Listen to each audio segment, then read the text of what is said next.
সবাইকে শুভেচ্ছা জানাচ্ছি প্রমিসেস জানতে চাইয়ে। আমি নুজহাত রহমান। কেমন আছেন আপনারা?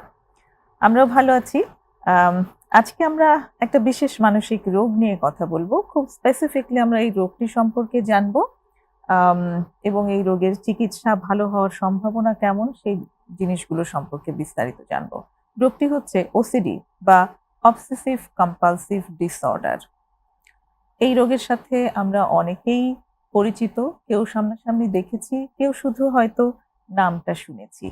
তো আজ আমরা বিস্তারিত জানবো অধ্যাপক গ্রুপ ক্যাপ্টেন সোহেল হাসান চৌধুরীর কাছে। তিনি ক্লাসিফাইড মনোরোগ বিশেষজ্ঞ, অ্যারো মেডিকেল ইনস্টিটিউট, বাংলাদেশ বিমান বাহিনী, ঢাকা ক্যান্টনমেন্টে আছেন। আপনাকে স্বাগতম। কেমন আছেন? ভালো আছি। আপনাকেও ধন্যবাদ আমাকে এই অনুষ্ঠানে আমন্ত্রণ জানানোর জন্য। জি, আমরা খুবই খুশি এবং লুক ফরওয়ার্ড করছি আপনার কাছ থেকে খুবই বিস্তারিত জানবো। যেহেতু আপনি একজন মনোরোগ বিশেষজ্ঞ জি, এবং অনেক বছর ধরে মনোরোগ নিয়ে কাজ করছেন। জি, তো সেখানটাতে আমরা এই যে ওসিডি, আম অনেকেই এখন খুব বলে কিন্তু জি, তোমার ওসিডি বা জি, আমার জি, জি, মনে হয় এটা একটা ওসিডির বুঝতে সমস্যা। জি, কিন্তু জি, হয়তো পুরোটা জানে না যে জি, জি, ওসিডি ব্যাপারটা কি? জি, অবসেসিভ কম্পালসিভ ডিসঅর্ডার ডিসঅর্ডার পুরো জি, নামটাও হয়তো সে জানে জি, না। জি, তো আমরা একটু জানতে চাই আপনার কাছ থেকে এই রোগটা আসলে জি। কি? অবসেসিভ কম্পালসিভ ডিসঅর্ডার যদি আমরা বলি, এটা আমরা ২ টা কম্পোনেন্ট যদি অ্যাজ এ হোল চিন্তা করি। একটা হলো অবসেশন আর কম্পালশন। আচ্ছা। অবসেশনটা আমরা যেটা চিন্তা করি এটা হলো এটা থট হুম, অথবা ইমাজিনেশন ও থাকতে পারে অথবা ইম্পালস থাকতে পারে, ফোবিয়া থাকতে অথবা ফিয়ার থাকতে পারে এই অবসেশনের মধ্যে। আর আচ্ছা। কম্পালশনটা একটা রাইচুয়ালস। এই থিংকিং প্রসেসের জন্য অথবা এই ইমাজারির জন্য হুম, অথবা এই ফিয়ারফুলনেস এর জন্য হুম, সে যে একটা করে ফেলে বা এই থট প্রসেসের জন্য যে একটা করে ফেলে ওটাকে বলে কম্পালশন। তো হুম, এই অবসেশন অ্যাজ এ হোল যদি চিন্তা করি তাহলে হুম, থট প্রসেসটা হলো অবসেশন আর কম্পালশন যেটা অ্যাক্ট করে। যে এটা কাজটা যে করছে কাজটা সে করতেছে, চিন্তাটাকে যে থামানোর চিন্তাটাকে জন্য। থামানোর জন্য সেটা হলো কম্পালশন। আচ্ছা, এটাকে বলে অবসেসিভ কম্পালসিভ ডিসঅর্ডার। হুম? আচ্ছা, আচ্ছা। চিন্তাটা বা জি। ইমাজিনেশনটাকে আসলে থামানোর জন্য থামানোর সেই জন্য সে কাজটা এই কাজটা করছে। করে। এখন আমরা যদি চিন্তা করি এটা যদি ডেলিউশন বা সিজোফ্রেনিয়া বা অন্য কোনো ইসের সাথে যদি পার্থক্য চিন্তা করি, তো হুম, এই থট প্রসেস তো ওখানেও থাকে। ওইখানেও তার হুম, পেশেন্টের ইনসাইট থাকে না বা বিবেকটা থাকে না। জি, কিন্তু এখানে বেশিরভাগ ক্ষেত্রে বিবেকটা থাকে এই অবসেসিভ কম্পালসিভ ডিসঅর্ডার এ। এবং আচ্ছা। এই থটটাকে সে নিজের মনে করে। হুম, যেখানে সাইকোটিক ডিসঅর্ডার এ সে নিজের মনে করে না চিন্তাটাকে। এই হুম, এই চিন্তাটা এটাই হলো মেইন পার্থক্যটা। যে আচ্ছা, চিন্তাটাকে আমরা যেন রোগীকে জিজ্ঞেস করি, "এই চিন্তাটা কি আপনার নিজের?" সে বলবে, "হ্যাঁ, আমার নিজের।" তখন বলব আবার জিজ্ঞেস করি আমরা, "এই চিন্তাটা কি আপনাকে ঠেকানোর চেষ্টা করেন?" সে বলবে, "হ্যাঁ, আমি ঠেকানোর চেষ্টা করি।" এবং সে আচ্ছা। এটাকে irrational ও বলে, purposeless বলে। কোনো উদ্দেশ্য নাই, কোনো কারণ নাই কিন্তু আসতেছে বারবার। রিপিটেড এই থটটা হুম, intrusive থট বলে। হুম, যে বারবার ঢুকে যাচ্ছে তার ব্রেনে। জি, intrusive এবং ইন্টারেস্টিং। এটা যে তার জন্য খুব পেইনফুল কিন্তু সে। এটা ইগো ডিস্টোনিক হুম, বলে। এটা কিন্তু সে ইগো সিন্টোনিক আমরা বলি। যেমন হুম, সাইকোটিক ডিসঅর্ডার ইগো সিন্টোনিক। সে এনজয় করে পেশেন্ট। এই ডেলিউশন বা এই থট হুম, প্রসেসটাকে সে এনজয় করে। কিন্তু এ কিন্তু এনজয় করে না। হুম, এটাকে ইগো ডিস্টোনিক বলে। হ্যাঁ? কারণ ওকে। সে এনজয় করে না। এই হুম, চিন্তাটা তার নিজের হলেও সে এটা এনজয় করে না। রিপিটেডলি এটা এখানে ঢুকতেছে। এবং hmm, he wants to resist that. সে এটাকে ঠেকানোর চেষ্টা করে। হুম, হুম, হুম। কিন্তু যখন ঠেকানোর চেষ্টা করে তখন তার অ্যাংজাইটি তার বাড়ে। এই আচ্ছা, অ্যাংজাইটি ঠেকানোর জন্য সে কম্পালশন করে। আচ্ছা। হয়তো একজন এবং মেইনলি আমি কনটেন্ট ও বলব জি, যে কনটেন্ট গুলো থাকে যেমন ডার্ট অ্যান্ড কন্টামিনেশন ময়লা নিয়ে বেশিরভাগ চিন্তা করে। আচ্ছা। ময়লা লেগে গেছে, এটা লেগেছে। আমরা বাংলায় অনেক সময় বলি শুচিবাই। হুম, হুম, অবসেসিভ কম্পালসিভ বলতে আমরা বাংলায় কিন্তু অনেকে শুচিবাই বুঝি। হুম, হুম, হুম, শুচিবাইগ্রস্ত আমরা বলি যে, হুম? হুম, এই তোমরা শুচিবাই ফ্যামিলি কেউ হুম, শুচিবাই ছিল কিনা আমরা জিজ্ঞেস হুম। করি অনেক সময়। মানে হ্যাঁ? এটাকে বাংলাকরণ যখন করা হয়েছে তখন তখন এই সূচিবায়ু করা শুচিবায়ুকরণ হয়েছে। হ্যাঁ, রোগ। এটাকে যদিও অবসেসিভ কম্পালসিভ ডিসঅর্ডার এর জি, অর্থটা জি, আরেকটু জি, জি, বিস্তৃত। জি, সূচিবায়ুতে সেটা আরেকটু জি, ছোট হয়ে যায়, ছোট। ন্যারো হয়ে যায়। তা আমি উদাহরণ হিসেবে দিলাম যে সে হয়তো ডার্ট অ্যান্ড কন্টামিনেশন তার মাথায় আসতেছে। এই হুম, জায়গায় সে ময়লা আমরা মনে করতেছি না, সে বারবার এটাকে ময়লা মনে করতেছে, বারবার হাত ধুচ্ছে। তো হুম, ওই এক্সাইটিটা দূর করার জন্য সে এই কম্পালশনটা করতেছে। এই হুম। কম্পালশনটা করলে এই কাজটা করলে হাত ধুলে তার এই অ্যাংজাইটিটা চলে যায়। অ্যাংজাইটিতে কিন্তু চলে আবার যায়। চিন্তা আসে, আবার হুম, গিয়ে হাত ধুচ্ছে। হুম, রিপিটেড অ্যাক্ট হচ্ছে। রাইচুয়ালসটা রিপিটেড হচ্ছে। হুম, এটি অবসেসিভ কম্পালসিভ ডিসঅর্ডার এবং আমরা যদি জেনারেল পপুলেশন এর চিন্তা করি 1 থেকে 3% বলা হয়েছে। সব হুম, মানে আমরা যে সব ওয়ার্লড ওয়াইড যদি চিন্তা করি 1 to 3% হুম। এটা ইস বিগ পোরশন এই মানসিক রোগের মধ্যে এটা একটা 1 to 3%। আর মানসিক রোগের মধ্যে এটা 4th পজিশন হোল্ড করে। আফটার ফোবিয়াস, হুম, সাবস্টেন্স ডিসঅর্ডার, হুম। ডিপ্রেসিভ ডিসঅর্ডার এটা 4th পজিশন হোল্ড করে। অবসেসিভ কম্পালসিভ মানে ডিসঅর্ডার এটা তার মানে এতটা এতটা প্রিভ্যালেন্স আছে। প্রিভ্যালেন্স এবং আমার ইদানিং মনে হচ্ছে আমরা এই রোগীগুলো আরো বেশি পাচ্ছি। স্পেশালি আমাদের সাইকিয়াট্রিক আউটডোরে দেখা যায় যে অনেক 10% আমরা মোর দেন 10% পেয়ে যাই, মোর দেন 10%, আরো বেশিও পাই অনেক সময়। যে আপনার এটাতে অ্যাংজাইটি ডিসঅর্ডার একটা part, according to our DSM-5 or ICD-11 part, এটা DSM হিসেবে আমরা যদি এটা চিন্তা করি, তাহলে আমরা দেখা যায় যে এটা আমাদের অনেক বেশি পার্সেন্টেজ আমরা পেয়ে যাচ্ছি এটা ইদানিং আউটডোরে।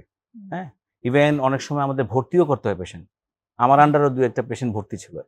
তার এত কম্পালশন, অবসেসিভ থটের এত কম্পালশন যে দেখা যায় সে 7-8 ঘন্টা 10 ঘন্টা বাথরুমে স্পেন্ড করতেছে। বাথরুম থেকে বের হয় না, তার ময়লা আর পরিষ্কার হয় না শরীর থেকে। ময়লা আর পরিষ্কার সে ওখানে খাওয়া দাওয়া বাদ দিয়ে সে একদম বাথরুমে 8-10 ঘন্টা। একটা পেশেন্ট পেয়েছিলাম সে 24 ঘন্টায় বাথরুমে থাকতো। পরে তাকে হসপিটালাইজ করে আনতে হয়েছিল। আমার আন্ডারই ভর্তি ছিল। তো পেশেন্টটা বিয়ে করতে যাচ্ছিল না, কারণ সে তার নোংরা, সবকিছু নোংরা লাগে সবকিছু। তো তারপরে আস্তে আস্তে তাকে চিকিৎসা করার পর আলহামদুলিল্লাহ she is doing now job এখন, এবং সে বিয়েতেও রাজি হচ্ছে। দেখা যাক সামনে হয়তো বা বিয়েও করতে পারে, তার বয়স হয়ে গেছে এখন 34-35 হয়ে গেছে। তো এই ধরনের হয়, হসপিটালাইজড করতে হয় একটা পর্যায়ে গেলে। হ্যাঁ, একটা ডেলিউশন পর্যায়ে চলে যায় অনেক সময়, ডিলিউশন পর্যায়ে যাওয়ার ব্যাপার যেটা এটা আমাদের ক্রাইটেরিয়া আছে। নর্মালি দেখা যায় যে গুড প্রগনোস্টিক, মানে good or bad, good prognostic আর যেটা ব্যাড প্রগনোস্টিক আমরা চিন্তা করে ডেলিউশনাল প্রপোর্শন বলি।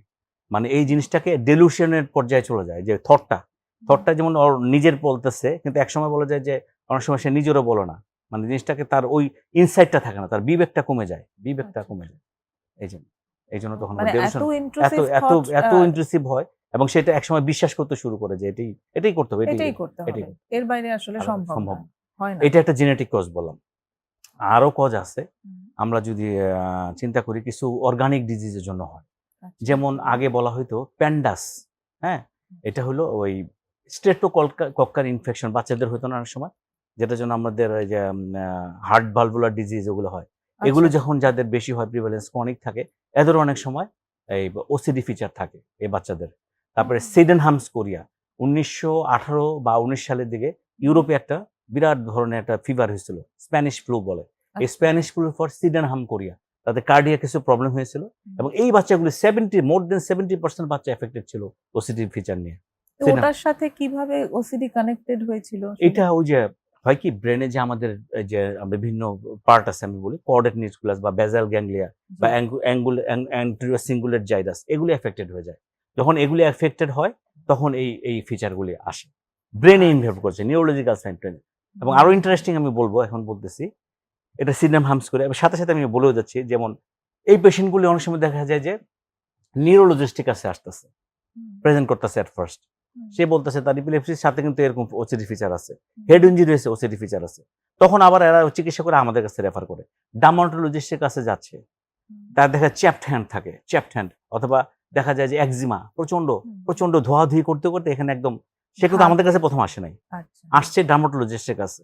তার হাত ধুতে ধুতে ধুতে একজিমা হয়ে গেছে, একদম সাদা হয়ে গেছে, ডিটারজেন্ট পাউডার দিয়ে। আমি এরকম একটা পেশেন্ট পেয়েছিলাম, সে চাপকলের পানি তো এমনি হয়, তো একবার ঠিক আছে, সে সার্ফ এক্সেল দিয়ে পুরো চাপকলটা ধোয়, আগে ধুয়ে তারপরে পানি করে, তাও হয় না, অর্ধেক মাঝে আবার ধোয় চাপকলের পানি। তারপর ফ্রিজে ডিম রাখে, মানে এটা এরকম হচ্ছে, ফ্রিজে ডিম রাখতেছে, প্রত্যেকটা ডিম সার্ফ এক্সেল দিয়ে ধুয়ে দিয়ে ডিম রাখতেছে, মাছ করতেছে, মাছ নিচে পড়ে গেছে, ওটাকে আবার উঠে ধুয়ে রাখে, অথবা ফেলেই দেয়, ওটা আর উঠায় না, নিচে যেটা পড়ে যায়। আমি এটা ডার্ট অ্যান্ড কন্টামিনেশন, কিন্তু আরো আছে সমস্যা, সেক্সুয়াল থাকে, রিলিজিয়াস থাকে, তারপরে ইলনেস থাকে, যে সে মনে করে আমি অসুস্থ, হ্যাঁ, সেক্সুয়াল থাকে, যে এমন সেক্সুয়াল থট আসে যে সে তার মার সাথে সেক্স করে ফেলতেছে, তার বোনের সাথে সেক্স করে ফেলতেছে, যে কোনো মেয়ের দিকে তাকাচ্ছে তার সাথে সেক্স করে ফেলতেছে, এরকম হয়ে যায়, আমরা পেয়েছি। ব্লাসফেমাস থট থাকে, ব্লাসফেমাস থট মানে আল্লাহ আছে কি, আল্লাহকে গালি দিবে, নামাজের সময় তার চিন্তা করে জোরে চিৎকার করবে সবার সামনে, সে ঠেকায় রাখে নিজেকে, যে নামাজের জন্য ভয় মসজিদে যান, আসে বাসায় একা একা পড়ে, গেলে চিৎকার করবে, কোরআন শরীফ সে লাথি দিতে চায়, এরকম পেশা আমরা পেয়েছি, যে এটা ভুল, কিন্তু সে আবার বোঝে যে না এটাই ঠিক, হ্যাঁ, ওই যে তার নিজে, সে এই ভয় সে কোরআন শরীফে পড়তে পারে না, হ্যাঁ, কোরআন শরীফে পড়তে পারে না, এরকম পেয়েছি আমরা। এবং এরকম সেক্সুয়াল থটগুলো এত খারাপ, আমরা ঢাকা ভার্সিটির একটা ছেলে পেয়েছিলাম, সে মানে তাকাইলে তার মা বোনের দিকে তাকালে মনে হচ্ছে তার সেক্স হয়ে যাচ্ছে এরকম। তো সেই জন্য ভয়ে, মানে এত তার যে কি পেইনফুল, পরে ভর্তি করে আমাদের চিকিৎসা করতে হয়েছে এইসব ক্ষেত্রে, হ্যাঁ। তো এই ধরনের অনেক ধরনেরই থাকে। তো ফার্স্ট প্রেজেন্ট হতে পারে ডার্মাটোলজিস্ট, ডেন্টিস্টের কাছে। আমরা এরকমও পেয়েছি শুধু ব্রাশ করে তার সমস্যা হচ্ছে না পেট দিয়ে, সে ডিটারজেন্ট দিয়ে দাঁত বসে, ঘষতে ঘষতে মারি গাম সব ঘা শেষ, হয়ে একদম গেছে। ব্লিডিং করে ফেলছে। তো ডেন্টিস্টের কাছে ফার্স্ট প্রেজেন্ট করতে পারে। অ্যাকচুয়ালি তার ওসিডি অ্যাকচুয়ালি। ওকে। হ্যাঁ? তো এরকম আম হতে পারে। আম একটা বিরতির সময় হয়ে জি, গেল জি। আমাদের। আমরা কারণগুলো যে শুনছিলাম আবার যে হ্যাঁ, কি, কি আরো কারণে। বলুন। হ্যাঁ, এসে আমরা আবার জি, শুনবো জি। যে থ্যাংক আরো এছাড়াও কারণ আছে কিনা। প্রিয় দর্শক, আমরা শুনছি ওসিডি সম্পর্কে, ওসিডির আম কারণগুলো আমরা জানছি। ছোট্ট বিরতি নিয়ে ফিরে এসে শুনবো আরো বিস্তারিত। সঙ্গেই থাকবেন আশা করি।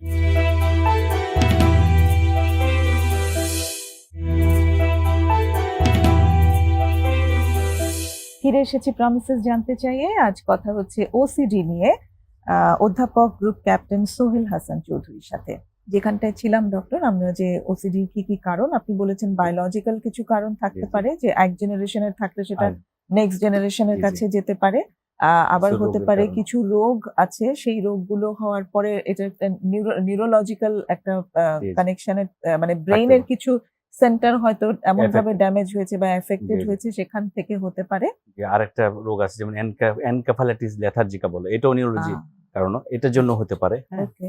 তারপরে আমরা যদি চিন্তা করি নিউরোট্রান্সমিটার রিলেটেড আচ্ছা। দেখা যায় যাদের ওসিডি হয় হুম, আমরা সিএসএফ অ্যানালাইসিস করলে দেখা যায় 5 হাইড্রোক্সিট্রিপটামিনের যে লেভেলটা ওটা কম থাকে।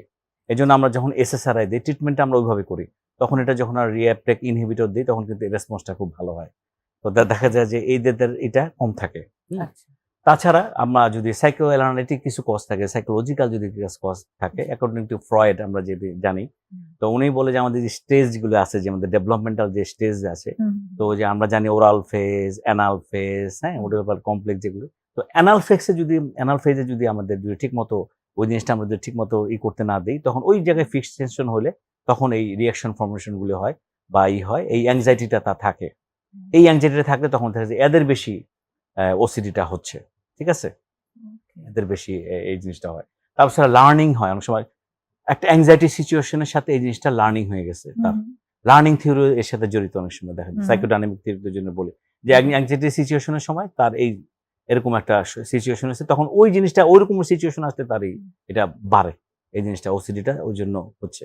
ঠিক আছে? আচ্ছা, এই আচ্ছা। এই জন্য করা হতে পারে। ট্রমা এর সাথে কতটুকু হ্যাঁ, কানেক্টেড? ট্রমাও অনেক সময় সাইকোলজিক্যাল ট্রমা যদি থাকে, ওই যে বললাম অ্যাসোসিয়েশন হয়ে গেছে এটার সাথে। হুম। হ্যাঁ, যখন অ্যাসোসিয়েশন হয়ে যায় তখন তার এই জিনিসটা ওসিডিটা হয়। কোনো এক্সাম্পল দেওয়া যায় যে ট্রমার সাথে কিভাবে কানেক্টেড হয়েছে?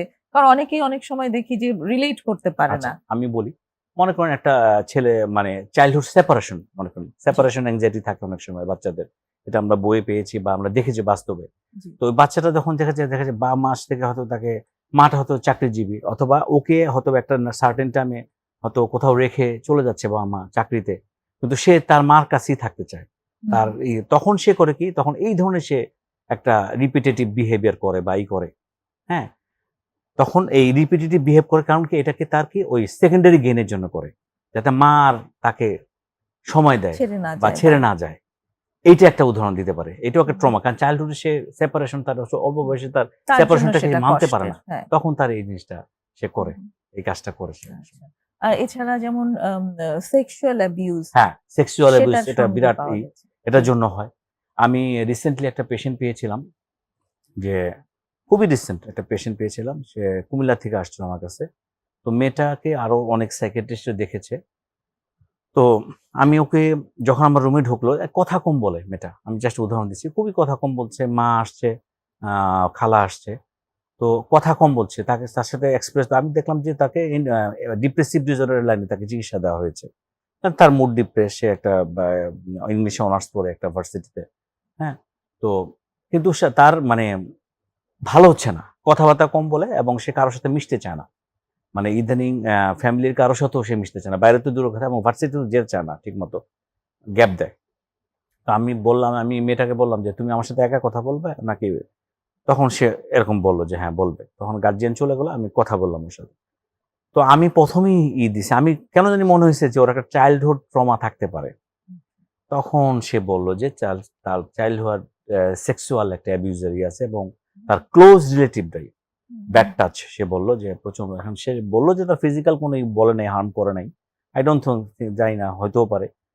পাড়া প্রতিবেশী আঙ্কেল, তারপরে তার কাজিনের আঙ্কেল, তার নিজের আঙ্কেল না, কাজিনের আঙ্কেল বা যেই আসতো হয়তো বড় দুলাভাই এক ধরনের মানে চাস্তো দুলাভাই, তারা বাসায় আসতো, যারা অ্যাক্সেস, মেয়েটা আবার খুব মিশুক ছিল। তো তারা যখন আমি বলছি তোমার কখন, বলে যে ওই আমি তো অনেক একান্ত পরিবার, তোমার সময় পাইতে হবে। বলে আমি যখন ছোট, তার শুরু হয়েছে ক্লাস 4 থেকে এবং up to intermediate she was molested by different kind of people. কাজিনও হয়েছে, লাস্টে কাজিন দিয়েও হয়েছে, সে তাকে ব্যাড টাচ করছে, হয়তো হয়তো ফিজিক্যালি অ্যাবিউজও করছে। এখন তার এটা নিয়ে এমন হয়েছে যে সে বলে যে আমার ঘৃণা আসে ছেলে মানুষের প্রতি। বিয়ে তো দূরের কথা, বিয়ের কথা বলে সে রাগ হয়ে যায়, ঘৃণা আসে, এবং এই চিন্তাগুলো তার বারবার ফ্ল্যাশব্যাক হচ্ছে। যদি এটা অনেকটা পিটিএসডির মতো মনে হচ্ছে যে ফ্ল্যাশব্যাক হচ্ছে, কিন্তু এটা কিন্তু এই জিনিসটার প্রতি স্পেসিফিক একটা জিনিসের প্রতি তার হচ্ছে এবং তার ঘৃণা আসতেছে। সে মাঝে মাঝে থুতু ফেলে, যে স্পিটিংও কিন্তু একটা, আমি একটা পেশেন্ট একটা পেয়েছিলাম অবসেসিভ হয় যে কম্পালসিভ স্পিটিং করেছে, থুতু ফেলে, বারবার থুতু ফেলে, বারবার থুতু ফেলে, ওই নোংরা থেকে, ওই চিন্তা থেকে, যে ঘৃণা তার, যার এই যে এও স্পিটিং করে, তাকে বারবার ব্যাড টাচ করছে, এখানে ধরেছে, ওখানে ধরেছে, এই জন্য তার ঘৃণা আসে। এটাও কিন্তু একটা অবসেশন, এটাও কিন্তু একটা অবসেশন।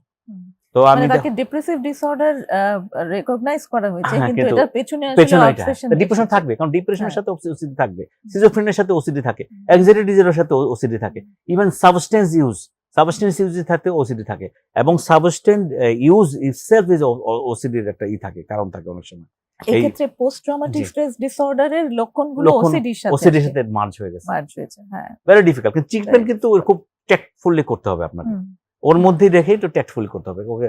ওর কাউন্সিলিংটা হবে ডিফারেন্ট, ওর বিহেভিয়ার থেরাপিটা হবে ডিফারেন্ট। তো আমি যখন বলি অঝোর ধারায় কাঁদতেছিল আর ওগুলো বলতেছিল, ও বলতেছিল, এবং তার এই যে রিলিজ করতেছে ইমোশনাল জিনিসটা, কিন্তু তাকে এই যে থট স্টপিং করতে হবে আমি বলে দিয়েছি, কিছু টেকনিক থেকে শিখিয়ে দিয়েছি, প্লাস ওষুধও দিয়েছি। তা আশা করি সে ইনশাআল্লাহ রেসপন্স করবে তার, এই জায়গাটাতে এবং তার কাউন্সেলিং এই খুব সাথে হেল্প করে। সুইসাইডাল থটও চলে আসছিল এই জন্য, এই ডিপ্রেশনের চোটে। এটা কিন্তু একটা চক্রের মতো, ওসিডি, ডিপ্রেশন, সুইসাইডাল, তাই না? একটা যখন বেশি Exactly. ডিপ্রেশন হয়ে যাচ্ছে তার, ও তখন আবার সুইসাইডাল থট চলে আসে। তো অ্যাকচুয়ালি এক জায়গায় না থামাইতে পারলে কিন্তু অন্যদিকে চলে যেতে পারে, খারাপের দিকে চলে যেতে পারে। এক্স্যাক্টলি। জি। তো এই জায়গাটাতে কাউন্সেলিং হেল্পটা কতটা ভূমিকা রাখে? ভীষণ হেল্প করে, ভীষণ। কারণ বলা হয় যে আমরা ফার্মাকোলজিক্যাল ট্রিটমেন্ট আমি পরে আসতেছি, যে আমরা যে সাইকোলজিক্যাল ট্রিটমেন্ট পার্ট নয়, আমরা বিহেভিয়ার থেরাপিটা খুব ইম্পর্টেন্ট ওসিডির ক্ষেত্রে, কগনিটিভ বিহেভিয়ার বা বিহেভিয়ার থেরাপির উপরে। যেমন আমরা বলি যখনই এই ধরনের চিন্তা আসবে, থটটা স্টপিং করা, অথবা বিহেভিয়ার থেরাপি আমরা ইআরপি বলি, আমরা এক্সপোজার অ্যান্ড রেসপন্স প্রিভেনশন আমরা বলি। মনে করেন একটা লোক খুব ডার্ট কন্টামিনেশনের চিন্তা করে, ময়লা নিয়ে চিন্তা করতেছে, তো তাকে করে কি আমরা দেখা যায় যেটা ময়লার মধ্যে হাত দিলাম, টেবিলে সে হাত দিবে না নর্মালি, তাকে জোর করে টেবিলে হাত দিলাম, আমরা উদাহরণ দিলাম, টেবিলে ময়লা আছে, সে কিন্তু মনে করে ময়লা আছে, প্রচন্ড ময়লা, এখানে হাত দিবে না সে, কিন্তু তাকে জোর করে আমরা 2 হাত দিয়ে ধরে রাখলাম, কিছু ধরে এটা ধুতে দিব না বা হাত মুছতে দিব না, ধরে রাখবো। এই যে তার অ্যাংজাইটিটা হলো, এটা হাত দেওয়ার পর তাকে কিন্তু অ্যাংজাইটি শুরু হয়ে যাবে। ওই যে বললাম যে কম্পালশন, এখন গিয়ে সে ধোবে হাতটা, কিন্তু আমরা কিন্তু তাকে প্রিভেন্ট করলাম, ERP, exposure and response prevention, এটা করলাম আমরা। হ্যাঁ, এটা বিহেভিয়ার থেরাপিটা ইম্পর্টেন্ট। আরেকটা কি হতে পারে, কগনিটিভ, যেমন থট স্টপিং। কিভাবে করি আমরা? এই তিনটা যখন, এই চিন্তাটা যখন রিপিটেডলি আসে, আমরা বলি যে নিজেরা জোরে চিমটি কাটবা, অথবা একটা ব্যান্ড আমরা কিনে দিতে বলি, যে একটা রাবার ব্যান্ড মোটা, ওটা জোরে টান দিয়ে ছেড়ে দিবা, টাস, মানে মাইন্ডটাকে একটু শেপ করা, ডাইভার্ট করা। আরেকটা কি উপরে অনেক সময় বললে বা ডিফিকাল্ট ক্যালকুলেশন করো, মনে মনে, হাতে না, মনে মনে। মনে করো 1086 থেকে তুমি 125 মাইনাস করো, মনে মনে বলে দিই 1086 থেকে 125 বিয়োগ করো, মনে মনে চিন্তা করো, তাহলে তখন মাইন্ডটা, থটটা স্টপ হয়ে যাবে, ডিস্ট্রাক্ট হয়ে যাবে। অথবা আমরা বলি তুমি টিভি দেখো, কারোর সাথে কথা বলো, মাইন্ডটাকে ডাইভার্ট করা, ডিস্ট্রাক্ট করা, ভালো হওয়ার সম্ভাবনা থাকে। তো দেরি হয়ে গেলে খুব সম্ভাবনা রিপিট হয়, বারবার রিল্যাপস হয়। কি করে তো আর্লি ডায়াগনোসিস করে, আপনি যেমন বললেন জি। যে ডায়াগনোসিসটা অ্যাকচুয়ালি খুব ট্রিকি, বিভিন্ন রোগের সঙ্গে হ্যাঁ, মিলে হচ্ছে। এই বললাম না, ডেন্টিস্টের কাছে যাচ্ছে, হ্যাঁ, কার্ডিওলজিস্টের কাছে যাচ্ছে, নিউরোলজিস্টের কাছে যাচ্ছে, পেডিয়াট্রিশিয়ানের কাছে যাচ্ছে, হ্যাঁ, তারপরে জেনারেল প্র্যাকটিশনারের কাছে যায়, চেকিং করে। একটা লোক কি সারাদিন খালি কাউন্ট, কি বলে, খালি কাউন্ট করে, অথবা টাচ করতে লাইট পোস্ট গুলো টাচ করতে যাচ্ছে, এরকম করতেছে। বা আপনারা দেখলো, আমি এরকম পেশেন্ট পেয়েছি, আমার যাকেই দেখতেছে নতুন একটা টাচ করতেছে, এটা তারই টাচিং, কাউন্টিং করে 1 2 3 4 5, এই 5 না হলে আবার ফেরত এসে আবার 1 2 3 4 5, চেকিংটা কিন্তু সবচেয়ে বেশি। দরজা লাগাইছে কিনা, বারবার গিয়ে কম্পালশনের কথা বলতেছে, বারবার দরজা লাগাচ্ছে না, লাগা নাই বোধ, বিছানায় শুয়ে পড়ছে, আবার গিয়ে দরজাটা চেক করতেছে যে লাগাইছে কিনা ঠিক মতো। গ্যাসের চুলাটা বন্ধ করছি, সে বন্ধ করছে, কিন্তু আবার গিয়ে চেক করবে গ্যাসের চুলাটা বন্ধ করছে, চেকিং রাইচুয়ালস থাকে, বা এটা কম্পালশন রাইচুয়ালস বলি আমরা। গেট চেক করতেছে বারবার, হ্যাঁ, কাউন্টিং করতেছে, টাচ করতেছে, হ্যাঁ। আবার অনেক সময় ইদানিং একটা পেশেন্ট পেয়েছি, ভেরি ইন্টারেস্টিং। আমরা কি একটা হ্যাঁ, বিরতি break, নিয়ে জি, এসে জি, তারপরে জি, জি, জি, ইন্টারেস্টিং জি, জি, এক্সাম্পলটা জি। শুনি। দর্শক, আরেকটা বিরতির সময় হয়ে এসছে, সঙ্গেই থাকুন, ফিরে এসে আবার কথা হচ্ছে।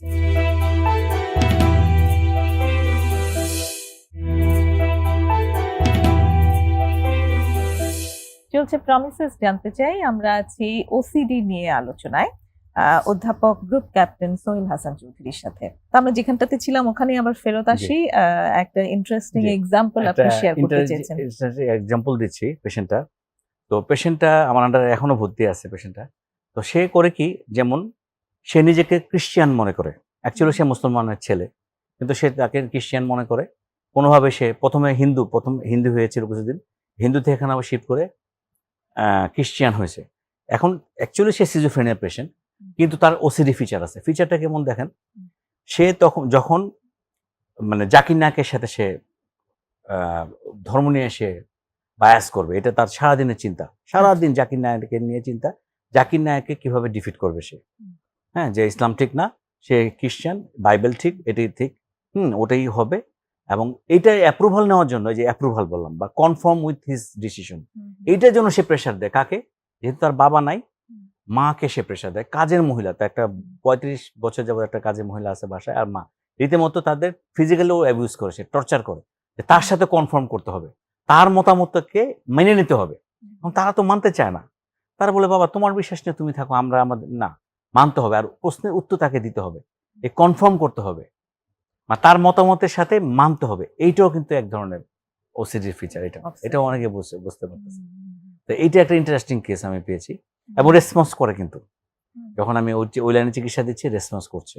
আস্তে আস্তে এটা থেকে হয়তো বা চলে আসবে ইনশাআল্লাহ, সামনে আরো হয়তো ভালো হবে। তো এটাও একটা পিকুলিয়ার থিং, মানে অনেক পিকুলিয়ার ভাবে প্রেজেন্ট করতে পারে। এই যে এটা one of the peculiar presentation. হ্যাঁ, মানে কয়েক রকমের মানসিক রোগ একসঙ্গে করে একসঙ্গে। থাকতে পারে। এখন আমি বলি, স্কিজোফ্রেনিয়ার সাথে জি, এটা জি, ওসিডির ফিচার আছে, জি। তো দুইটারই আলাদা ট্রিটমেন্টের একসাথে দরকার আছে। জি। যেমন এখন আমি বলি, যেটা খুব ইম্পর্টেন্ট, যে autism, obsessive compulsive disorder, spectrum disorder একটা বলতে হয়। মানে কাছাকাছি আচ্ছা, আচ্ছা। কাছাকাছি কিছু ডিসঅর্ডার আছে। হুম। যেমন আমরা বলি বডি ডিসমরফিক ডিসঅর্ডার। হুম। দেখবেন প্লাস্টিক সার্জন হয়, যে আমি বলি এখন প্লাস্টিক সার্জনের কাছে অনেকে যায় প্রথম, তারপরে উনি আমাদের কাছে পাঠাতে বাধ্য হয়। কি বলে, আমার নাকটা বাঁকা লাগতেছে, চুটটা বেশি চিকন লম্বা। হ্যাঁ, আসলে কিন্তু নর্মাল, একদম নর্মাল। এই যে তার তার ডিসমরফিয়া, তার বডিটা ঠিক নাই, আসলে কিন্তু ঠিক আছে। মুখটা ঠিক নাই, আমার ফ্যাট বেশি, আসলে কিন্তু একদম স্লিম। তখন সে আমার চিনটা আপ করে দেন, এখানে আমার খুব ফ্যাট, আসলে কিছুই না ফ্যাট। চিন আপ করেন, এটা কাটেন, এটা ঠিক করেন, নাক ঠিক করেন, আসলে কিন্তু কিছুই না। সে প্লাস্টিক সার্জনে প্রথম ল্যান্ড করলো, সে বুঝায় শোনার পরে আমাদের কাছে পাঠায়। এটা আসলে কিন্তু বডি ডিসঅর্ডার। তারপরে গ্যামলিং ডিসঅর্ডার, যারা কম্পালসিভ গ্যামলিং করে, এই যে জুয়া খেলে, এটাও কিন্তু একটা মানে ইম্পালস কন্ট্রোল ডিসঅর্ডার আমরা যেগুলি বলি। যেমন ট্রাইকোটিলিমিয়া, মাথা চুল উঠিয়ে ফেলতেছে, ভুরু উঠিয়ে ফেলতেছে, চোখের আইল্যাশ তুলে ফেলতেছে পিক করে করে, আবার অনেকে খেয়ে ফেলে, মাথা চুল উঠায় খেয়ে ফেলে। এগুলো কিন্তু এর ছোট ভাই বলা যায়, ওসিডির ছোট ভাই। একই চিন্তা বারবার আসতেছে, এটা তো উঠাও, ঠিক আছে। Impulse control disorder. জুয়া খেলতে যাচ্ছি, তাকে এত কিছু বোঝানোর পর সে বারবার গিয়ে ফকির হয়ে যাচ্ছে, তারপরে বারবার টাকা নিয়ে এনে সে জুয়া খেলতেছে, গ্যামলিং। হ্যাঁ, তারপরে ক্লেপ্টোমানিয়া, অ্যাডিকশনের সাথে এটা, হ্যাঁ, এটা যায়, এটা এই যে বারবার অ্যাডিকশনও কিন্তু এই চিন্তা, রিপিটেটিভ থট আসে অনেক সময়, যে খেতে হবে, যেতে হবে। অ্যাডিকশনের সাথে কিন্তু এটাও কিন্তু এই যে এই স্পেকট্রামের মধ্যে পড়ে। Addiction is one of the spectrum disorder of OCD. হ্যাঁ, ক্লেপ্টোমেনিয়া, অনেকে শপ লিফটিং করে, এটাও কিন্তু একটা পার্ট। পাইরোমেনিয়া, অনেকে আগুন ধরায় দেয় এদিক ওদিক। অনেকে আছে যে হঠাৎ করে আগুন ধরায় দিয়ে চলে গেল, এটা তার আগুন ধরায় তার অ্যাংজাইটিটা চলে গেল। একটা অকারেন্স করলো, শপ লিফটিং করলো, সে ইচ্ছা করে না। অনেক বড় বড় সেলিব্রিটির হয়ে কাজ করে, তার কিন্তু অনেক কিছু আছে, অনেক টাকা আছে, ইচ্ছা করলে সে পে করতে পারে না, ওটা শপ লিফটিং করলে তার অ্যাংজাইটিটা চলে যায়। To reduce his anxiety, she or he did it. এটা ভেরি ইন্টারেস্টিং ডিজিজ, বাট অনেক সময় বদনাম হয়ে যাচ্ছে, অনেক কিছু হয়ে যাচ্ছে। এবং এডিকশনে দেখেন, অনেকে এডিকশনও ফল করে, এডিকশন করে এই তার অ্যাংজাইটিটা কমানোর জন্য। এই দেখা যায় তার হিরোইন খাইছে, ভালো হয়ে গেছে, বা গাঁজা খাইছে, বা ওটার সাথে ওই যে লার্নিং বিহেভিয়ার, ওই যে অ্যাংজাইটিটা কমাইছে ওটা খেয়ে, যা হ্যাঁ আমি তো একবার ফেন্সিডেল খেয়েছিলাম, পরে এটা কমে গেছিল, এরপরে বারবার ফেন্সিডেল খাচ্ছে। হ্যাঁ, আমি গাঁজা খেয়েছিলাম, পরে এটা কমে গেছিল, এই গাঁজা খাচ্ছে বারবার। অথবা ইয়াবা খাওয়ার পর তো কমে গেছিল। আমি একটা রিসেন্ট পেশেন্ট পেয়েছি এরকম, সে খাইতো অক্সিমরফিন নিত। তো অক্সিমরফিন, সে ম্যারিড, তো তার ওয়াইফ থেকেও কমপ্লেন আসছে, তখন বলে যে না আমি এটা কিভাবে ই করবো, এটা শিফট করে আমি এমফিটামিনে চলে গেছি। স্যার আমি এমফিটামিন যখন খাইলাম তখন আমি এটা সাপ্রেস করতে পারছি। আমার সাথে যখন গল্প করে বারবার এটাই কথায় আনে, এটাও কিন্তু একটা অবসেসিভ চিন্তা তার। কিন্তু ট্রিকি, ধরা কিন্তু ইম্পর্টেন্ট, অভিজ্ঞতা লাভ, you need experience to find out this sort of symptoms. Very interesting, very interesting. Very interesting. তো এই যে রোগগুলো যে হচ্ছে, জি। আম, এটার সাথে কি আসলে আপনি যেমন বললেন যে হ্যাঁ ট্রমা আছে, এটার সাথে বায়োলজিক্যাল ম্যাটার আছে, এনভায়রনমেন্টাল কোনো কিছু কি এর সঙ্গে জড়িত থাকতে পারে? এনভায়রনমেন্টাল হ্যাঁ থাকতে পারে। আমরা যদি চিন্তা করি যে ইমিটেটিভ লার্নিং বলতে একটা জিনিস আছে, শিখা, দেখে শিখা। আমরা অনেক সময় দেখেছি যে হয়তো ওই যে এটাও যদি জেনেটিকের সাথে, হয়তো একটা ছোট বাচ্চা দেখতেছে মা শুধু পরিষ্কার থাকতেছে, সোফা সেট ঢেকে রাখতেছে কার্পেট দিয়ে, পলিথিন দিয়ে। আমি অনেক বাসায় যাই, আমার আচ্ছা, আত্মীয় হ্যাঁ, বাসায় হ্যাঁ। গিয়ে দেখেছি সোফা সেটটাকে আবার ঢেকে রাখছে পলিথিন দিয়ে। আপনি ঢুকবেন বাসায়, আপনার জুতা চেঞ্জ করে তার জুতা পরে ঢুকতে হবে বাসার ভিতরে। এখন এইসব বাসায় তো মেহমান যাওয়া খুব ডিফিকাল্ট। হ্যাঁ, তো এই জিনিসটা কিন্তু ছোটবেলা থেকে শিখছে। তবে এনভায়রনমেন্টে ভেরি এনভায়রনমেন্টটা ও শিখলো। ওর হয়তো জেনেটিক পিরিয়ডটা ছিল, ওটা আরো ফ্লেয়ার আপ করলো। অ্যাকচুয়ালি করতো না, হয়তো বা পড়তো না, কিন্তু হ্যাঁ। ছোটবেলা থেকে মা এরকম পরিষ্কার থাকে, তো আমাকে এরকমই থাকতে হবে।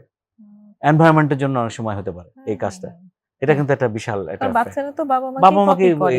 তারা তার এই ফিগার তার হ্যাঁ তার এটা তারা এটা ফলো সেটাই। করে, তারা ফলো করে এটা লার্নড তাকে, বিহেভিয়ার হ্যাঁ, হিসেবে নিজেরা তারা প্র্যাকটিস লার্ন করতে করে থাকে। প্র্যাকটিস করতেছে। হ্যাঁ, ভেরি ইন্টারেস্টিং। তো এই ক্ষেত্রে আসলে ম্যানেজমেন্টের জায়গাটাতে আমরা যদি আসি, যে কিভাবে এটার ম্যানেজমেন্ট, আমরা ম্যানেজমেন্ট, আপনি তো অনেক লক্ষণ জি বলেছেন, জি জি আমার মনে হয় দর্শকদের কাছে ওটা জি এখন জি পরিষ্কার যে জি জি কি কি দেখলে, কি কি সিমটম জি জি দেখলে তাদের জি বুঝতে হবে যে এই জি, মানুষটা একটা মানুষ, হেল্প লাগবে। জি জি। আমরা যে সবসময় বায়ো সাইকো সোশিয়াল এই তিনটা লাইনে আমরা চিকিৎসা করি। জি। তো বায়োলজিক্যাল ট্রিটমেন্টের মধ্যে আমরা মেডিসিনের ট্রিটমেন্ট যেগুলো করি, আমরা যেটা বলি এসএসআরআই বেশি ইউজ করে আমরা, তা যা জেনে রাখেন হ্যাঁ, এসএসআরআই। তো সাধারণত দেখা যায় শুধু এসএসআরআই কাজ হয় না, হয়তো দুইটা এসআরআই, একটা এসএসআরআই অনেক সময় কাজ হয় না, দুটো দিতে হয়, সাথে আমাদের সিডেটিভ হিন্টারপ্রিসে দিতে হয়।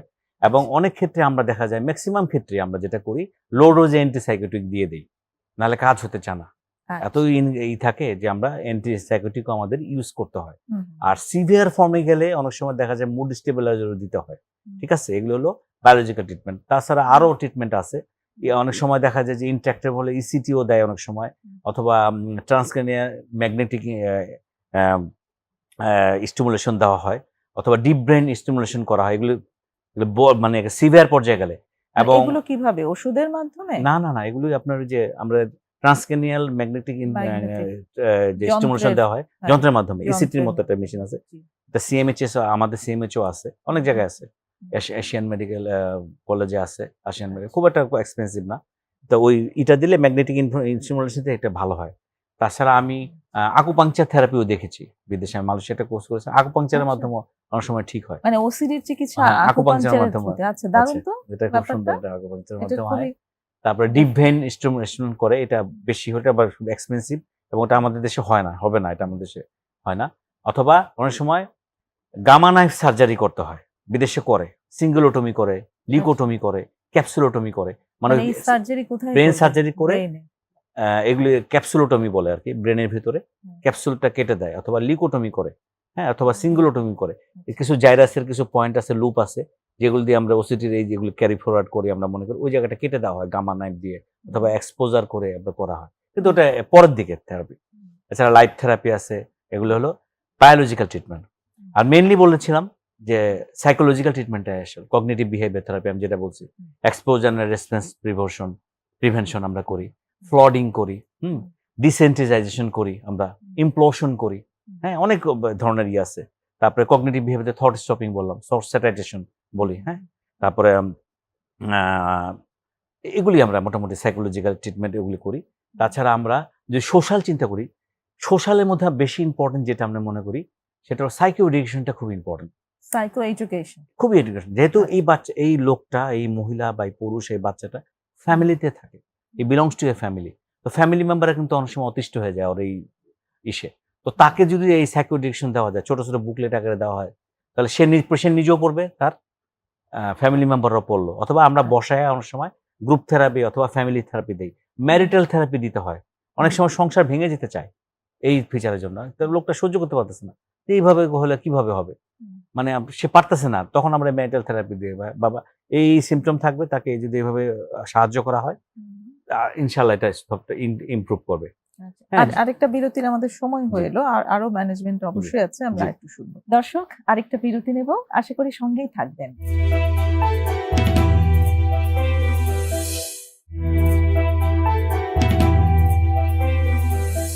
আবারও ফিরে এসেছি ছোট্ট বিরতি নিয়ে প্রমিসেস জানতে চাইয়ে। আজ কথা হচ্ছে অধ্যাপক গ্রুপ ক্যাপ্টেন সোহেল হাসান চৌধুরীর সাথে ওসিডি নিয়ে। তো আমরা ওসিডির ম্যানেজমেন্ট জানছিলাম যে কি কি ধরনের ট্রিটমেন্ট আছে। আপনি বায়োলজিক্যাল ট্রিটমেন্ট বলেছেন, সাইকোলজিক্যাল ট্রিটমেন্ট বলেছেন এবং সোশ্যাল ট্রিটমেন্টের কথা বলেছেন। আরেকটা আমি বলি, যেটা আমরা বলে টাস্ক শিফটিং বলা হয়। হ্যাঁ, তো সেটা হলো যেহেতু ও একটা টাস্ক নিয়ে থাকে সবসময়, তো ওর টাস্কটা একটু চেঞ্জ করে দেওয়া। যে ওর এটা আপনি বলেছেন অলরেডি। হ্যাঁ অলরেডি বল, টাস্কটাকে একটু শিফট করে দেওয়া। মনে করেন হয়তো ক্লিনিং এর চিন্তা আসতেছে, ঠিক আছে থাক, অন্য কাজে দেরি, ও হয়তো ই করলো, সুইং এর কাজ করলো সবসময়, বা টাস্কটাকে আমি শিফট করে দিলাম। অথবা সাইলেন্ট প্রেয়ার বলে, অনেক সময় যে আমাদের ধর্মীয় একটা ব্যাপার স্যাপার এখানে আছে, সাইলেন্ট প্রেয়ার করলো, সে নামাজ পড়লো বা জিকির করলো, বেশি বেশি কিছু দোয়া, যে ধর্মের জিকির করলো, এইটা কিন্তু কাজে দেয় খুব, সাইলেন্ট প্রেয়ার। হ্যাঁ, অথবা হ্যাবিটটাকে রিভার্সাল করা হয়, এই হ্যাবিটটাকে অন্যভাবে চেঞ্জ করার জন্য চেষ্টা করা হয়। যেমন যে হ্যাবিট করতেছে, বারবার এই কাজটা করতেছে, এই কাজ না দিয়ে অন্য কাজ দিলাম আমি, সে হয়তো বারবার ধোয়া করতেছে না, তাকে একটা এমন জিনিস ইনস্ট্রুমেন্ট দিলাম, সে ওটা নিয়ে থাকলো, অন্য কয়েকটা মাল্টিপল ইনস্ট্রুমেন্ট দিলাম, ওই টাস্ক করলো সে, যে তুই না এটা চালা। হয়তো ব্যায়ামের কি বারবার স্টেপ আপ করলো, ব্যায়ামও হলো। হ্যাঁ, একটা ভারী জিনিস দিয়ে ব্যায়াম করালো, বা হাতের কোনো দিলাম, ইনস্ট্রুমেন্ট দিলাম, অথবা বাসার মধ্যে যদি আমার সাইক্লিং থাকলে ওটা করো, তুমি এটা করো, এই কাজটা করো। ওই হ্যাবিটটাকে অন্যভাবে রিভার্সাল করবো। আমি চিন্তা করবো যেমন অটিস্টিক ফিচার, একই খেলনা দিয়ে খেলতেছে, না এটা না, তুমি অন্যটা নাও, সাথে আরেকটা করো। মানে তখন করবে যাতে আমরা এটাকে ছড়াই দিতে পারি, কনসেন্ট্রেশনটাকে অন্যদিকে ছড়াই দিতে, তখন আবার সে আবার চলে আসে। তো আপনার কথা থেকে যেটা পাচ্ছি যে এখানে আসলে মানে অসুখটা মনের, সেটা ঠিক, কিন্তু ফিজিক্যাল অনেক ফিচার আছে এটার সাথে, ফিজিক্যাল অনেক ইস্যুস এখানে রিলেটেড। তো অনেকেরই আসলে প্রশ্ন থাকে যে এটা মনের অসুখ, মনে হচ্ছে ওর, তো এখানে ওষুধ খেয়ে কি করবে? ও নিজে ঠিক করলেই তো পারে। এটা স্টাডি আছে। হ্যাঁ, আমরা স্টাডি দেখেছি যে সিএসএফ এ আমাদের 5-হাইড্রোক্সিট্রিপটামিনটা কম থাকে, অথবা গ্লুটামেটটা কম থাকে, তখন আমরা যদি এই রিলেটেড এসএসআরআই দেই, আমরা ট্রিটমেন্টগুলি যখন এসএসআরআই দেই, তখন এই লেভেলগুলি বেড়ে গেলে, তখন ওই রিসেপ্টর স্পেসিফিক রিসেপ্টর উপর কাজ করে, তখন আমরা এই ফিচারগুলি কমা যায়, যেহেতু জিনিসটা ব্রেনের সাথে রিলেটেড, তখন ওটা ব্লক করলে আস্তে আস্তে ওটা কমে আসে। হ্যাঁ, এই থেরাপিগুলো যখন দিই আমরা, হ্যাঁ, তখন মানে একটা কেমিক্যাল ইমব্যালেন্স অবশ্যই থাকে, তখন আমরা এটা ঠিক করলে এটা মোটামুটি। আদারওয়াইজ এই ধরনের একটা অদ্ভুত ফিচার কারো হওয়ার কথা না। মানে একজন স্বাভাবিক মানুষ যার কোনো কেমিক্যাল ইমব্যালেন্স নাই, তার তো এরকম কোনো ইন্ট্রুসিভ থট হচ্ছে না, বা কখনো হলে সে আবার সেটা ম্যানেজও করতে পারছে। তো এ যেহেতু করতে পারছে না, তার মানে কোথাও না কোথাও কেমিক্যাল ইমব্যালেন্স আছে, যেই কেমিক্যালটা তাকে দিতে হবে। আবার যে অর্গানিক কজগুলি চিকিৎসা করতে হবে, করলে তখন এই ওসিডি ফিচারগুলি কমে যাবে। অনেক সময় যারা অ্যাডিকশনে থাকে, আপনি যেমন বলেছেন যে অ্যাডিকশনে থাকলেও এই ধরনের ফিচার সেক্ষেত্রে বাড়তে পারে, তো সেই ক্ষেত্রে কি তাদেরকে সরাসরি মানে তাদের ওই রোগ হয়েছে এটা ধরে নেওয়াটা ঠিক আছে, নাকি মানে ব্যাপারটা কি? কারণ মাল্টিপল টাইপ ফিচারস আসলে অ্যাডিকশনের সঙ্গে থাকে, ওই কজগুলোর সাথে এটা কোমরবিড হিসেবে থাকতে পারে। আচ্ছা, কোমরবিড হিসেবে তখন আমরা করি কি, ওটা তো আমরা এডিকশনের ডিটক্সিফিকেশন বা অন্য যে আমরা চিকিৎসা মেইনলাইন চিকিৎসাগুলি করি, ওটার করার পর বা সাইকোলজিক্যাল একই কাছাকাছি থেরাপিগুলো কাছাকাছি, সাথে কিন্তু আমরা এই ওসিডি লাইনের চিকিৎসাগুলি দেই আমরা। আচ্ছা, যে ওখানে যদি এরকম থাকে আসে থট স্টপিং করাবো, বারবার হ্যাবিট রিভার্সাল করাবো, চেষ্টা করব, বা একটা আমরা অ্যান্টিডিপ্রেসেন্ট দিব, এসএসআরআই অ্যান্টিডিপ্রেসেন্ট দিই আমি অনেক, এবং খুবই ইফেক্টিভ আমি দেখেছি। অ্যান্টিডিপ্রেসেন্ট দেওয়ার পর দেখা যায় এই রিপিটিটিভ এই যে কম্পালশন, এটাও কিন্তু কম্পালশন, এই যে ড্রাগ টেকিং, এটা কিন্তু কম্পালশন কমে যায়। কিন্তু মুশকিল হয়েছে কি, ওর পরিবেশটা খারাপ থাকে, দেখা যায় ও আউটসাইডে যাওয়ার পর অনেক সময় আবার ওই ফ্রেন্ড সার্কেলের সাথে থাকে, তখন ওষুধটা করে কি ডিসকন্টিনিউ করে, ডিসকন্টিনিউ করলে তখন আবার এগুলো ফেরত আসে। ফ্যামিলি আসলে এখানে কিভাবে মানে হেল্প দিতে পারে, কারণ তারা নিজেরাও খুব সাফারিং এর ভেতর দিয়ে যায়। ফ্যামিলি, এই জন্য বললাম সাইকো এডুকেশন, তখন আমরা বললি যে how to handle this patients, তখন আমাদের মেইনলি হলো পেশেন্স, ধৈর্যটাই, ফ্যামিলির ধৈর্যটাই আসল, এবং পেশেন্টকে বারবার রিঅ্যাসিওর করা, আমরাও তাদের রিঅ্যাসিওর করি, পেশেন্টের গার্জিয়ানকে আমরা রিঅ্যাসিওর করি যে দেখেন এটা ঠিক হয়ে যাবে, একটা সার্টেন পয়েন্ট অফ টাইমে ঠিক হয়ে যাবে। আপনি যদি ঠিকমতো তার কেয়ারটা নেন, ঠিকমতো মেডিকেশনটা করান, তাহলে কিন্তু সে ঠিক হয়ে যাবে। এবং খুব সাপোর্ট কষ্ট সোর্স, থাকে তাদের যে ভালো হবে কি? হ্যাঁ, এটা তখন তাড়াতাড়ি থাকে যে ইনশাআল্লাহ ভালো হবে। যেমন আমি বলি, দেখা যায় যে ১ বছরের মধ্যে 2/3 পেশেন্ট কিন্তু ভালো হয়ে যায়। আচ্ছা। উইদিন 1 ইয়ার 2/3 পেশেন্ট ভালো হয়ে যায়। হুম। আর এই 1/3 এতে ক্রনিক এই থাকে, এপিসোড থাকে। তারা ক্রনিক, তাদের এটা তো চিকিৎসা করলে কিন্তু এরাও আস্তে, আস্তে ভালোর দিকে যায়। আস্তে, আস্তে ভালো দিকে চিকিৎসা থাকলে তাদের ভালো হয়। ওকে। 2/3 ক্ষেত্রে কিন্তু 1 বছরের মধ্যে ভালো হয়ে যায়। আপনার যে মানে যেভাবে আপনি ডেটা বললেন তাতে জি। তো আসলেই ভয়ের ব্যাপার যে হ্যাঁ, এটা এটা একটা ফোর্থ প্রিভ্যালেন্ট জি, জি। ডিসঅর্ডার এবং মানসিক সবচেয়ে মুশকিল রোগের হলো মধ্যে। রিল্যাপস করে। কারণ Relapse। ট্রিটমেন্টটা কন্টিনিউ করে না। পরিবেশটা থাকে না। যে সাইকোসোশিয়াল সাপোর্ট, ফ্যামিলি সাপোর্ট অনেক সময় থাকে না। ধৈর্য হারা হয়ে যায়। এজন্য বলতে হয় যে হ্যাভ পেশেন্স, প্লিজ সাপোর্ট দেন। এটা তো একটা মানে রোগ। এটা আপনার ডায়াবেটিস যেমন রোগ, হাইপারটেনশন একটা রোগ, এটাও একটা রোগ। আপনি ওটা সহ্য করতে পারলে এটা সহ্য করতে পারবেন না কেন? তো মানসিক রোগটা অনেকে সহ্য করতে পারে না। কিন্তু এটা সহ্য করতে হবে। কিন্তু ঠিক হয়ে যাবে এটা জিনিসটা। কারণ আমার আপনজনই তো সাফার করতেছে। আমার মা, আমার বোন, আমার ভাই, আমার ছেলে, আমার মেয়ে, তারা সাফার করতেছে। ওইভাবে যদি চিন্তা করি, তাহলে কিন্তু আমাদের এটা অনেকখানি সহজভাবে নেওয়া যায়। আর নিয়মিত মেডিকেশন খেলে they can lead a normal life. অনেকে এটা রোগই তো মনে করে না। ইয়ার্স টুগেদার থাকতেছে না? অনেক মা বোন আছে। সূচিবাই বলে কাটায় দেয়। আর কিছু বলে না। Years together. চিকিৎসাই হয়তো নেয় নাই। তার সেকেন্ড জেনারেশন এসে চিকিৎসা নিচ্ছে। হ্যাঁ। জিজ্ঞেস করি যে হ্যাঁ, আমার মা ছিল, আমার বাবা ছিল এরকম। সেকেন্ড জেনারেশনে অ্যাওয়ার হয়েছে। এখন তার সাইকোসোশিয়াল, যেহেতু তার সাইকোসোশিয়াল বা অকুপেশনাল ফাংশন হ্যাম্পার হচ্ছে, এখন সে চিকিৎসায় আসছে। এর আগে আসে নাই। অনেক পরিবারেই আছে যে তারা একটু পরিষ্কার পরিচ্ছন্নতা থাকে। বেশি বেশি। ফলো করে, জি, জি। কিন্তু ওটা নিয়ে হয়তো অন্যদেরকে অত বদার বদার করে করে না। না। নিজে নিজে ভেতরে নিজে। একটু কষ্ট পায়, হ্যাঁ, কিন্তু হয়তো নেক্সট জেনারেশনে গিয়ে তারা জি, জি। অন্যদেরকেও অন্য বদার যেসব। করতে শুরু করেছে। জি, জি। তখন তাদের আচ্ছা, অ্যাওয়ারনেস এর হয়েছে। মধ্যে আরেকটা জিনিস মিস করেছি আমি হয়তো, ওসিপিডি বলে। অবসেসিভ কম্পালসিভ পার্সোনালিটি ডিসঅর্ডার একটা আছে। ওকে। এটা কিন্তু একটা অনেকের আছে। অর্ডারলিনেস, যে সিস্টেম এটা এইভাবেই থাকবে বা সে কাজটা এইভাবেই চাচ্ছে, এভাবেই হবে, তার অনুযায়ী হবে। হ্যাঁ? তার কিন্তু এই অবসেসিভ কম্পালসিভ পার্সোনালিটি কিন্তু মানে খুব ইন্টারেস্টিং। এরা কিন্তু এই অবসেসের কাছাকাছি। কিন্তু ওই মানে ওরকম না, ল্যান্ডিং করে না। সে কিন্তু চিকিৎসা চায়। এরা কিন্তু চিকিৎসা চায় না। সে আবার চিকিৎসা চায়। এই দেখেন তো আমাকে এরকম বলতেছে। ওদেরই তো চিকিৎসা করা দরকার। আমার তো কোনো সময় নেই। সে অর্ডারলিনেস। এরা কিন্তু পারফেকশনিস্ট হয়। সবকিছু পারফেক্ট চায়। ওসিপিডি যারা থাকে এই ধরনের ব্যাপারে, তারা সবকিছু পারফেক্ট, এবং এরা কিন্তু অনেক সময় অনেক কাজে অনেক উন্নতিও করে। যেহেতু তারা পারফেকশনিস্ট। একটা টাইমলি, এবং তাদের যেমন একটা বলতে মনে নেই আমার, যেটা হলো অবসেসিভ স্লোনেস থাকে। যারা কিন্তু অবসেসিভ কম্পালসিভ, তারা কিন্তু স্লো হয়ে যায়। অনেক ভালো ছাত্র আমি পেয়েছি। এই অবসেশনের জন্য সে আর খারাপ করতেছে। পরীক্ষার খাতা লিখতে পারতেছে না, আস্তে আস্তে লিখতেছে। পারে না।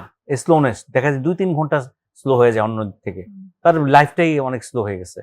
তো এই সে তো চিন্তায় ব্যস্ত, এটা ঠেকাতে তার অবস্থা খারাপ। এই স্লোনেস ডেভেলপ করে অবসেসিভ। এর জন্য সে অনেক পিছিয়ে যায়। প্রোক্রাস্টিনেশন থাকে তার।